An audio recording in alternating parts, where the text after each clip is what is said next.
What's up guys, in this tutorial I will show you how to fix the problem when your external hard drive is not showing up on macOS. This should be quite an easy tutorial. For more information, click on the first link in the description below. First, open up your Finder. Click on Finder in your menu bar and select Settings. Under General, make sure that the External Disks checkbox is ticked.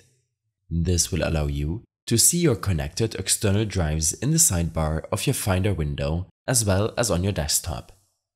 In case the problem persists, then I suggest using Disk Utility to see all of your internal and external drives as well as storage information.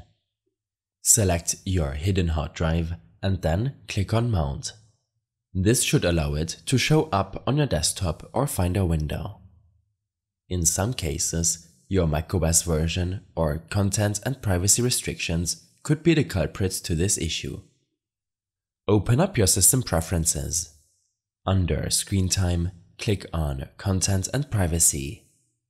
Here, disable all of your content restrictions before plugging your external hard drive back in. In the General section, click on Software Update. Here, proceed to download the latest update in case there's one available to you.